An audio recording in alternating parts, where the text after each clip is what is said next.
Hey, welcome back everybody. It's even colder today than it was yesterday. So we might as well keep talking about friction. Yesterday we were learning about the mathematical explanation of this fun equation. Friction is fun, you know that. Okay, so now we're going to look at doing a couple more problems with it. So yesterday we talked about when it would be maxed out and when it wouldn't be maxed out on, like, let's say, a ramp, right?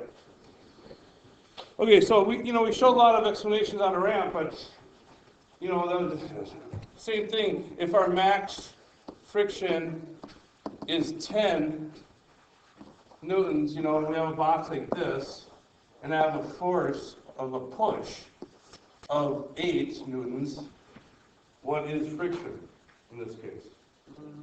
8, right? And we said that a little bit yesterday, but we got into the ramp so much that I almost wonder if we kind of forgot about this, the more simple stuff, because I tend to do that a lot.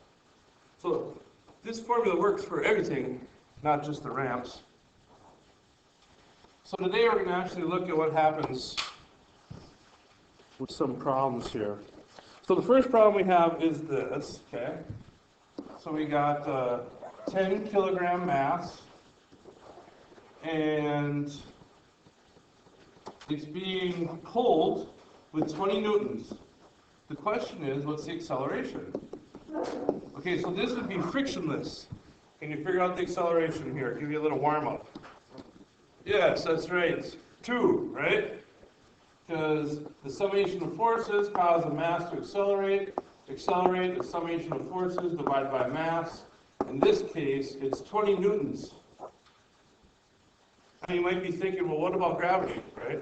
Well, that's the force of gravity. But what's counteracting that? The force normal. So those two, the summation of forces in that direction is 0.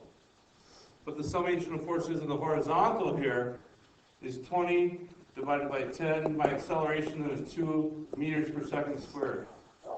Can you do that? Okay, here in our next situation, we have, again, no friction. Okay, so we're starting without friction. But we have a tug at an angle, 35 degrees. Okay, so the part that's going to accelerate this, unless, so we're going to break this up into x and y stuff, right? So maybe that would be the first thing we would do. So the cosine of 35 times 20 is what? 16.38 newtons. And the sine is 11.47. Thank you very much. I appreciate that efficiency. Okay, so I want you to kind of pay special attention to this right here. This one right here. If that is more than the force of gravity, you're going to be pulling that thing off the ground. Right? Now this is going to be 100 newtons, right? So that's definitely more than the 11.47 that you're tugging up on it.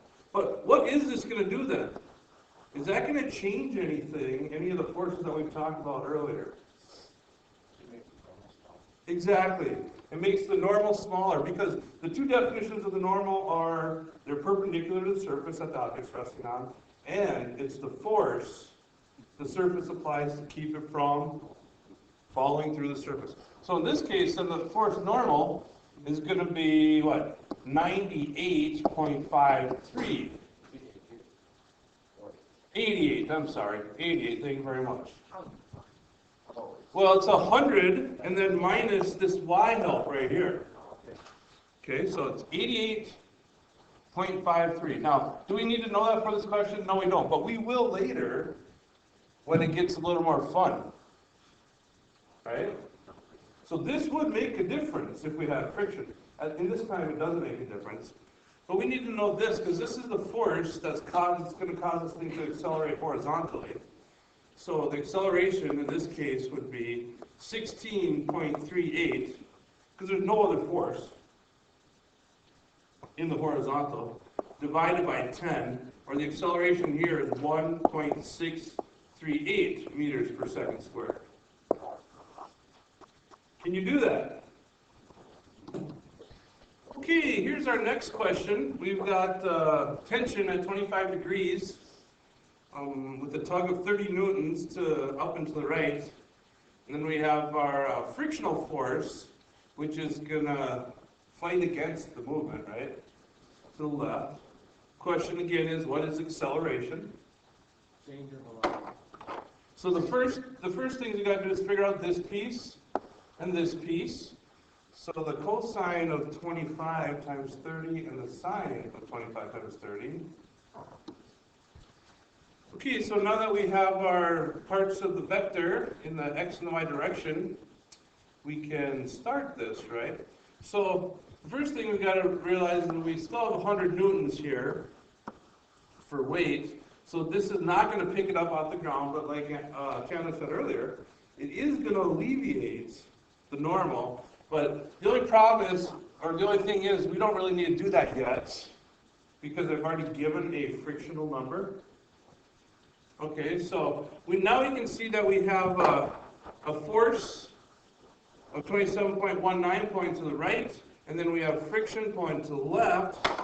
So our summation of forces this time, which will cause the acceleration, is going to be 27.19 minus 2 divided by 10 kilograms. So our acceleration is 25.1 or 2.5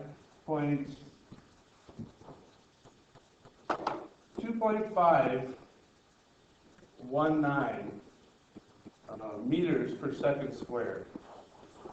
Can you do that?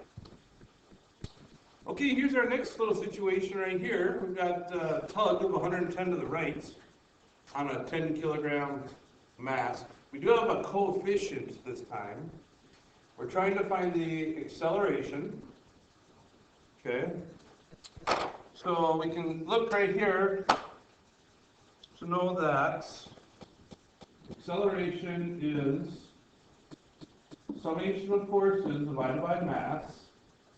And in this case, the summation of forces is 110 minus the force of friction divided by 10. Right? So 110 minus the coefficient times the normal, which is 0.256 times 100 for the normal, all divided by 10, will give us our final acceleration. Okay, so we can tell that friction is 25.6 in this direction, opposing that motion.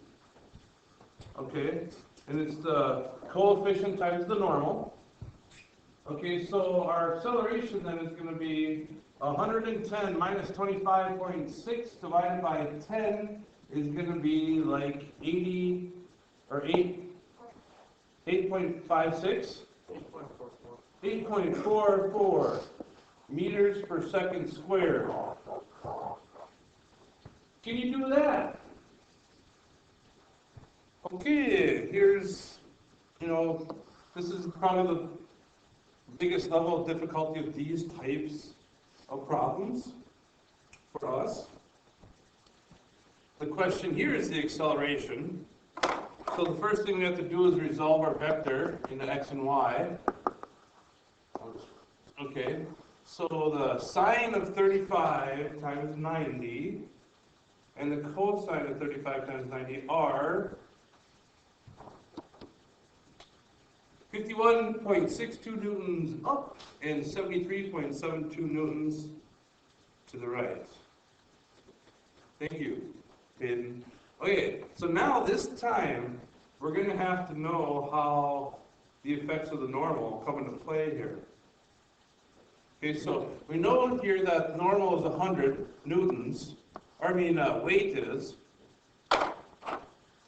but the normal is going to be less than 100, so I should probably draw my arrow smaller or bigger.